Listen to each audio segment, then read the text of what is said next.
Welcome to episode 11 and a half. This is actually pretty cool. If you're new here, this is a web series where I am researching and cooking my way through this really neat memoir from 1998. It's called In the Kitchen with Elinor Donahue. Here we go. So last episode, so episode 11, we talked a little bit about an actress that Miss Donahue worked with on Mr. Big. Her name was Peggy Ryan, and she also provided a recipe for the book that was the chicken fried steak. We made that, and that was actually literally last night. And then when I was all finished with everything, I cleaned my kitchen and everything like that, I noticed that on page 37, so we had this 2-page spread, right? And I noticed on page 37, like, yeah, there were pictures of Miss Ryan, but there was also like another little recipe there. And so I was like, okay, maybe I'll do that on Sunday, right? But the recipe requires you to tenderize chicken, which I understand to be basically just hitting it over and over with one of these little tenderizer things until, it is as tender as you want it to be. And here's the thing, right? I work in customer service, and work was insane today. It's Friday, and I think every person who called was trying to outdo the previous person in terms of like just how crazy their question or complaint could be. And it was a little game they were playing, and they were all really doing super well in the game. We definitely had some winners. So when I looked over this recipe again, I was like, oh, you're saying that after a long day at work, a long hard day at work, I'm gonna get to just like hit something really hard? Like, say less. We're definitely gonna do this. So I actually went out during my lunch break and got the ingredients for this, which luckily it's also a really simple recipe, which is another reason I'm doing it just on like a Friday night. But yeah, so this recipe is called Chicken for Two. And she says here, and I don't know if Elinor Donahue says this or if Peggy Ryan said it like at the top of the recipe she submitted. It helps to hum tea for two while cooking. It takes about 3 courses. I think I've heard of tea for two.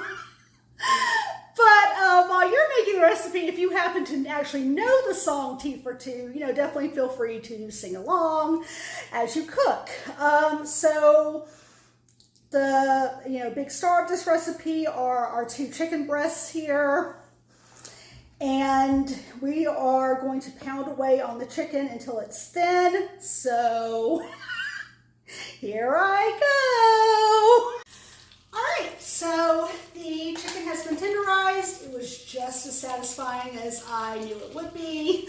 So now you take your skillet. You're going to put olive oil and butter in it. It doesn't say how much. It did say light olive oil, but I don't know if that is, a specific like type of olive oil, or if it is just like a light amount. I just use extra virgin olive oil. It says to put it on medium heat, and I did that. It just started popping a little bit now, so I just lowered the heat a little bit, just until I get the meat in there. So it also said that you could add like sauteed mushrooms with this at the same time. I'm not a big fan of mushrooms, and also I forgot to get those at the grocery store. So we're just doing the chicken breast. So I'm gonna go ahead and just put that on there. I'm gonna do one at a time because they're pretty big once you like tenderize them. Things it out, which really spreads them out. So I am just going to saute these until they are done. All right, and we are done sauteing the chicken. It was pretty easy peasy lemon squeezy. This is just one of the pieces. The recipe says that you can serve it with wild rice and a green veggie for a, quote, big finish. It's Friday night. So we're just gonna do the chicken. All right, so going into this, I'm excited, but I'm also a little nervous. I don't do white meat chicken or turkey a lot. I prefer the darker meat for those because I have like well, first of all, a lot of people, like when you go to restaurants and stuff, a lot of times like the chicken breast, well, it'll just be too dry, and it's an easy meat to do that with, like to overcook, and I understand that. It's also like a leaner meat, so you don't have really as much fat to, you know, kind of retain or hold in the moisture, right? So that's one reason I never get chicken breast, you know, out at a restaurant, because I just know I'm going to be disappointed. And the other reason is because I have a weird throat thing where if stuff is too dry, like if a meat is too dry, it'll actually get stuck and it causes me a lot of issues. So when I'm at home, you know, I just usually do like chicken thighs or something. But one time my sister made chicken tenders, like baked chicken tenders, and she knows I have this issue with my throat.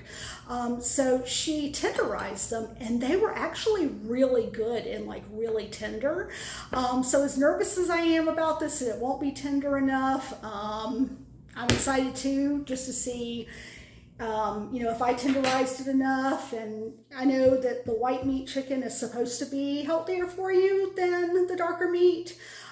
So maybe this is a new way of making chicken for me. So let's see here. I'm just going to cut off. I'm going to do this side. I'm trying to get like a piece that looks like it would be fairly moist still and tender. I'm kind of hoping this works out because it was a really easy recipe to do. Although I did have to set the burner to low because I have a gas stove and it's kind of tricky, so medium was just too much. All right, here we go.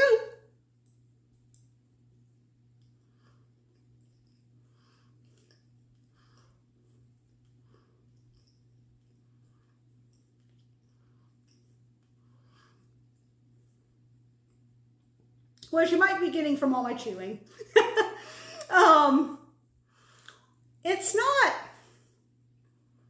not as tender as dark meat would be, for sure. But I feel like it's pretty tender. Also, I kept looking at the recipe like, where is salt? Where is pepper? Where is seasoning? But honestly, I think because you are cooking it in olive oil and butter, which was my first time cooking in both of those things, I don't think it needs seasoning. Well, I say that as a middle-aged white lady from the South. So that's just my experience. You know, definitely if you're making it, add whatever spices are appropriate, you know, for you or that you really like. But for me and for anyone I know who just, you know, they just kind of want something simple and don't want to do a lot of salt or pepper or whatever, I feel like this is pretty good. All right, so our rating system, if you've been here before, you may recall it, but if you're new, we have a rating system of, would I make this for myself again? Would I make this for someone else? Would I make this for myself again? Yeah. I mean, I think from like tenderizing the chicken to, you know, sauteing it, I want to say it was like, I don't know, 10 minutes. I definitely feel like I felt more, I spent more time tenderizing than I did like sauteing it. So that was really good. Would I make this for someone else? Yeah, I definitely would. Like I said, it was really easy and it didn't take a lot of time. I think you could probably do this with like chicken tenders as well. But yeah, all right, so that is episode 11 and a half. I hope everyone has a wonderful Friday night. Stay safe out there and a wonderful weekend, and I'll see y'all soon. Bye.